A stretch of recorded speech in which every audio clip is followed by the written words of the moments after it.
It's time for the Engage Pickleball Tip of the Week with Senior Championship Pro Steve Kennedy.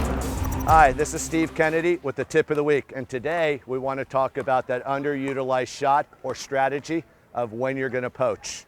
I have two different scenarios for you today when you should be poaching. One of them, you plan to poach. You can use hand signals, you can use open, close, you and your partner can be in sync.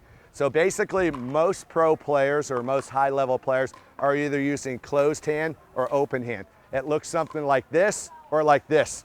So before the match, Jeff and myself are going to get together and we're going to go, hey, Jeff, I've known him since he was 8 years old. And, you know, I think we'd already understand each other at this point. But what I would say is, hey, open hand means I'm going, closed hand means I'm staying. So it would basically be on, you know, once you got past the return to serve, okay, it would be the fourth shot where we would start planning on poaching, right? So let's go ahead. So if Jeff's returning serve, at this point, he knows that open hand is poach, and the poach means I'm gonna go across, okay? Now, when do I actually leave for this poach? I don't leave until my opponent is into his swing a little bit. If I leave too early, my opponent's gonna see that and he's gonna take me down my line and Jeff's gonna look at me and go, what did you do? All right, so a good example, we wanna make sure that we know what's going on. He's got my signal, the serve comes, okay, nice deep shot, and I go. And I step into the middle and take that shot. You see what my partner did?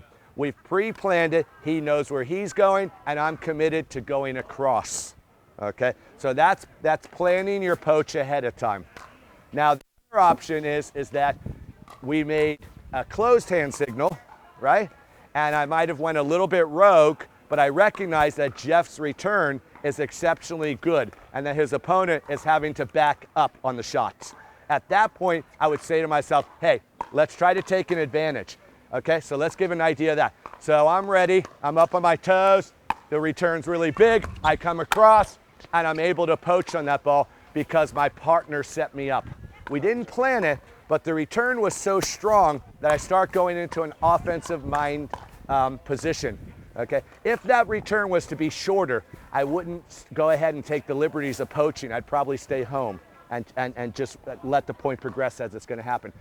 Another thing too, is going through a lot of years of tennis and now transitioning to pickleball a lot of years ago, I want to make sure as a net person, if I'm not actively poaching, I don't want to stand here and go, guys, look, I'm never leaving this spot. I want my opponent to make sure that I'm always a threat to them as the person here.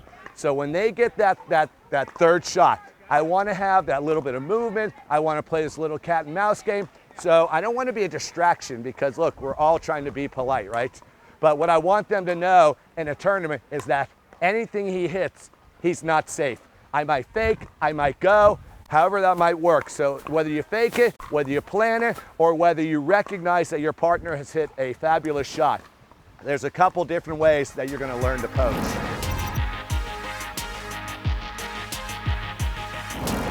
And that's this week's edition of Inside World Pickleball. Carl Foster with Melissa McCurley here at beautiful Naples, Florida at the U.S. Open, coming to a culmination. What's coming up next for the rest of the year? The next big event, Atlanta coming up, and then an indoor championship for the first time that was canceled last year. So in 3 weeks, we head over to Atlanta, Georgia for a PPA Atlanta Open Championships, and then on to the USA Pickleball Indoor National Championships in Hoover, Alabama. This is the first time that there has ever been a national indoor championships for USA Pickleball. Great job, Melissa. You're wearing many hats here, so to speak. The one on your head, the one on the camera, and the one behind the scenes as well. So thanks for being here as well, and we enjoy working with you. It's a pleasure and privilege, Carl.